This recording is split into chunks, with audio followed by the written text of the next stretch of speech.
تمہیں تصور ہوا ہے کس کا؟ یہ کس کی شکلیں ہنسی ہیں؟ وہ آئی بازیں بجائی بجا کر کے جب نازک پیر کی پنڈلیاں تھک گئی چلی گئی. بادشاہ نے پوچھا کیا ہوا؟ کہا کہ وہ تو ہماری طرف دیکھتا بھی نہیں تھکتا بھی نہیں. انہوں نے کہا اس نے کہا تم سب ناکارہ بدماش جاؤ یہاں سے, یہ کام میری بیٹی کرے. بادشاہ نے اپنی بیٹی کو داؤ پہ لگا دی. خوبصورت بیٹی, حسین بیٹی, جمیل بیٹی. اگر علامہ ارشد القادری کے لب و لہجے میں اس کے حسن پر عکاسی کروں, نقشہ کھینچوں تو یوں کہہ سکتا ہوں اس کا قد کیا تھا سرو کا درخت, اس کا چلنا کیا تھا ایسا لگے کہ جیسے مور اپنی اتراتی انداز میں کرام ناز کر رہا ہو.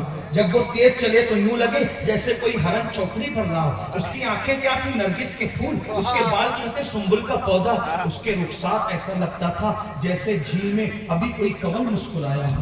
اس کا حال یہ تھا اللہ اکبر, وہ صورت تھی یا مورت تھی تاریخ فیصلہ نہ کر سکی. ہندوستان کا شاعر اگر اس کا نقشہ کھینچے تو یوں کہے اس کا چہرہ بنارس کی صبح تھی یا اس کے بال متھرا کی شام. اتنی خوبصورت, حسین, جمیل, حسن کی ملکہ جب ہندوستان کا 16 سنہار کر کے اور مخصوص لباس پہن کر ناز نخرے کے ساتھ ادائے دل دیوانہ سے چلی تو ہزاروں منچلوں نے اپنا کلیجہ پکڑ لیا ہوگا کہ کوئی اتنا بھی خوبصورت ہو سکتا ہے. اور کس کو ورگلانا تھا جس کی آنکھوں میں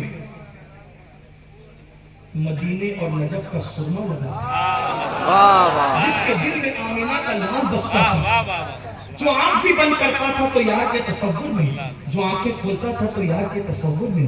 میں سو جاؤں یا مصطفیٰ کہتے کہتے, کھلے آنکھ صلی اللہ کہتے کہتے, جس کی زندگی کا مطمئن نظر تھا. وہ خوبصورت لڑکی انا ساگر کے پاس آئی اور انا ساگر کا پانی اپنے بدن پہ ڈالا, اور بدن پہ ڈالنے کے بعد اب میری زبان حیا خاموش ہوئی جاتی ہے کہ اگر کوئی شخص کپڑے پہن کر پانی بدن پہ ڈالے تو اس میں ہوتا کیا ہے؟ یہی ہوتا ہوگا کہ کپڑے پہننا اور نہ پہننا دونوں برابر ہو جاتا ہوگا. وہ لڑکی نے ایسے ہی کیا اور اپنے پازے بجانے شروع کیے, لیکن جس کے کانوں میں محبوب کی آواز کا رس گھولا جا رہا ہے وہ کسی کے پازے پر کیا تھا.